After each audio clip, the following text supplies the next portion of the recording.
ஓம் ஸ்ரீ வராகி தாயே போற்றி போற்றி.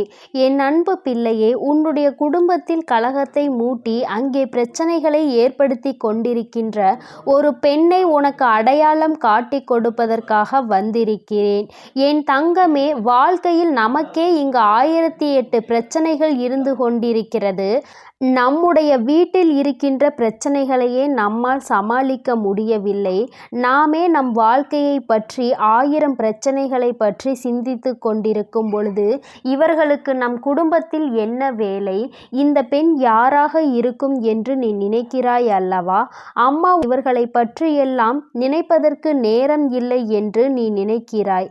என் தங்கமே, அதை அத்தனை எளிதாக விடக்கூடிய விஷயமாக இருந்திருந்தால் இன்று உன்னிடத்தில் அம்மா இதனை எடுத்துக்கொண்டு வந்திருக்க மாட்டேன் அல்லவா?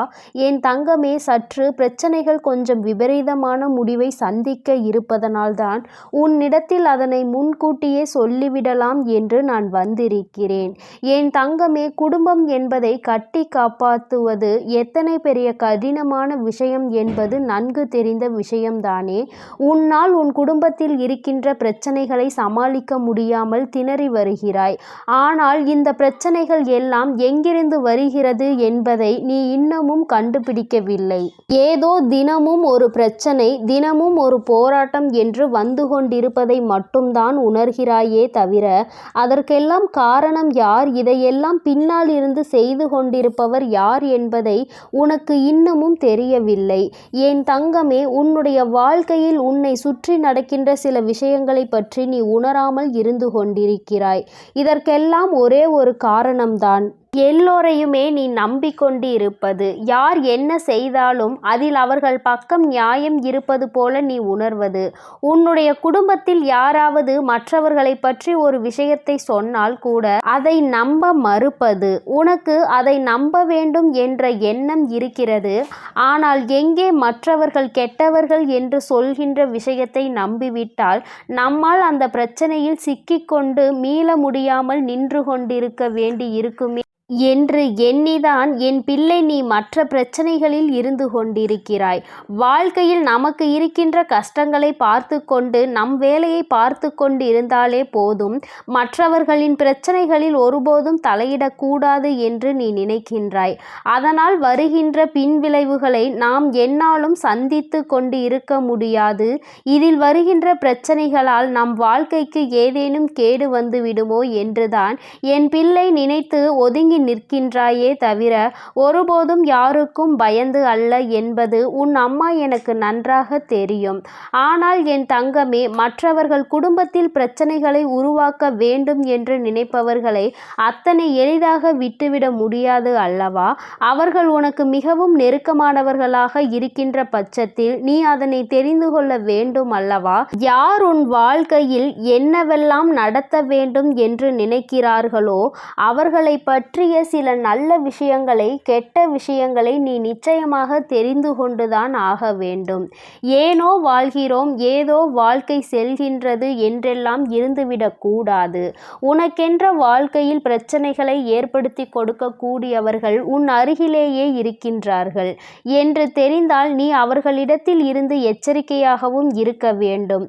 அவர்களுக்கு நீ எச்சரிக்கை செய்யும் வகையிலும் நடந்து கொள்ள வேண்டும். அத்தனை சுலபமாக உன் வாழ்க்கையில் நுழைந்து உனக்கு பிரச்சனைகளை ஏற்படுத்தி கொடுக்கின்றவர்களை பயமுறுத்த வேண்டாமா? உன் வாழ்க்கையில் நுழைந்தது எத்தனை பெரிய தவறு என்று அவர்கள் காலம் முழுவதும் கண்ணீர் சிந்த வேண்டும்.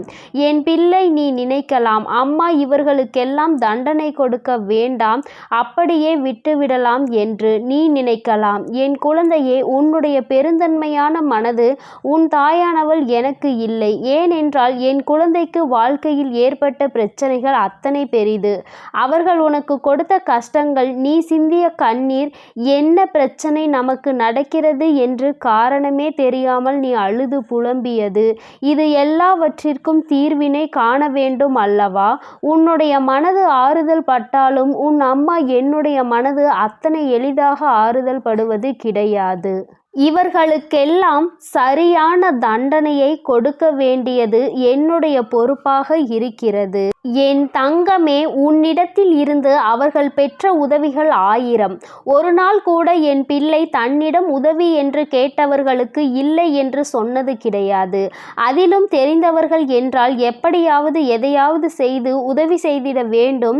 தன்னிடம் இருக்கின்ற பொன்னையும் பொருளையும் கூட பெரிதாக மதித்தது கிடையாது. அவர்கள் கேட்கும் பொழுது எடுத்து கையில் கொடுத்து விடுவது. இது போன்ற குணங்களை கொண்ட என்னுடைய பிள்ளை உனக்கு துரோகங்களை செய்யவும் உன்னுடைய வாழ்க்கையில் பிரச்சனைகளை மூட்டவும் இவர்களுக்கு மனம் வந்திருக்கிறது என்றால் அவர்கள் இன்னமும் எந்த எல்லைக்கு வேண்டுமானாலும் செல்வார்கள். அதனால் அவர்களுக்குரிய தண்டனையை உடனடியாக அவர்களுக்கு வழங்கிவிட வேண்டும் அல்லவா? என் தங்கமே, இது போன்ற கலகத்தை ஒரு குடும்பத்தில் மூட்டுகின்ற அளவிற்கு எண்ணங்களை கொண்டவர்கள் யாராக இருக்க முடியும் என்று நினைக்கிறாய்? அம்மா அடையாளத்தோடு சொல்கிறேன். நான் சொல்லும் பொழுதே அவர்களின் புகைப்படம் உன் கண் முன்னாலே வந்துவிடும். என் பிள்ளையே, நான் சொன்ன பிறகு நீ அவர்களை பற்றி என்ன நினைக்கிறாயோ அதை அப்படியே செய்துவிடலாம். ஏனென்றால் அவர்கள் செய்கின்றது அத்தனை சுலபமான காரியம் கிடையாது. அவர்கள் உன் வாழ்க்கையில் செய்து கொண்டிருக்கின்ற விஷயம் சகித்து கொள்ளக்கூடிய விஷயம் அல்ல. குடும்பத்திற்குள் இருக்கின்ற பிரச்சனைகளை நிம்மதி இல்லாமல் ஆக்கிவிட்டு மேலும் மேலும் பிரச்சனைகளை மூட்டிக் கொண்டிருப்பது மற்றவர்களுக்கு வேடிக்கையாக விடக்கூடாது அல்லவா? இதையே அவர்கள் எந்நாளுமே அவர்களின் வாடிக்கையாக வைத்து விடுவார்கள். ஒரு முறை நீ தெரிந்தும் அதை கண்டுகொள்ளாமல் இருந்து விட்டால் அவர்கள் நாம் என்ன செய்தாலும் கண்டுகொள்ள மாட்டார்கள் என்ற எண்ணம் அவர்களுக்குள் வந்துவிடும். என் தங்கமே, அதிலும் ஒரு பெண் இது போன்ற ஒரு காரியத்தை துணிந்து செய்கிறாள் என்றால் அதை நிச்சயமாக நீ என்ன செய்ய வேண்டும் என்று சிந்தித்து அவர்களை உன்னுடைய குடும்பத்தில் இருந்து ஒதுக்கி வைத்துவிட வேண்டும்.